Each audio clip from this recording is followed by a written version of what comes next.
రేవంత్ రెడ్డి గారు diesel ఆటోల్ని outer ring road అవతలికి తీసుకెళ్ళమంటున్నారు. దీనిపైన మీరేమనుకుంటున్నారు? దీనిపైన నేనేమనుకుంటున్నా అంటే, ఈ ఆటోలు అన్నది నాది ఒక్కడి సమస్య కాదు. ప్రతి ఒక్క ఆటో డ్రైవర్, ఆ ప్రతి ఒక్క ఆటో కుటుంబాలు ఎంతమంది ఉన్నారో ఈ హైదరాబాద్లో బతికే వాళ్ళు ఆటో డ్రైవర్లు 1,80,000 ఆటోలు ఈ హైదరాబాద్లో తిరుగుతున్నాయి అన్న. ఈ ఆటోలన్నీ తీసుకెళ్ళి ఈ ఆటోలన్నీ తీసుకెళ్ళి ఔటర్ రింగ్ రోడ్ అవతల బతకమంటే ఒకడు కర్ణాటక, మహారాష్ట్ర, తమిళనాడు, యూపీ, ఉత్తరప్రదేశ్ ఏ దేశాలకు వెళ్ళి వచ్చి ఇక్కడ బతుకుతున్నామన్నా.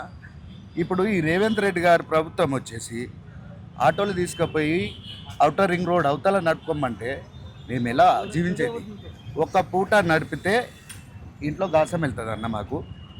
ఇవాళ ఆటో నడిపితే తెల్లారి ఫుడ్ ఉండని పరిస్థితులు ఉన్నాయి అన్న. ఒక్కొక్క నిరుపేద కుటుంబాలు, ఎన్నో కుటుంబాలు ఉన్నాయన్న రోడ్డు పైన. రేవంత్ రెడ్డి గారు డీజిల్ ఆటోల్ని ఔటరింగ్ రోడ్ అవతలికి తీసుకెళ్ళమంటున్నారు. దీనిపైన మీరేమనుకుంటున్నారు? దీనిపైన నేనేమనుకుంటున్నా అంటే, ఈ ఆటోలు అన్నది నాది ఒక్కడి సమస్య కాదు. ప్రతి ఒక్క ఆటో డ్రైవర్, ఆ ప్రతి ఒక్క ఆటో కుటుంబాలు ఎంతమంది ఉన్నారో ఈ హైదరాబాద్లో బతికే వాళ్ళు ఆటో డ్రైవర్లు 1,80,000 ఆటోలు ఈ హైదరాబాద్లో తిరుగుతున్నాయి అన్న. ఈ ఆటోలన్నీ తీసుకెళ్ళి ఔటర్ రింగ్ రోడ్ అవతల బతకమంటే ఒకడు కర్ణాటక, మహారాష్ట్ర, తమిళనాడు, యూపీ, ఉత్తరప్రదేశ్ ఏ దేశాలకు వెళ్ళి వచ్చి ఇక్కడ బతుకుతున్నామన్నా.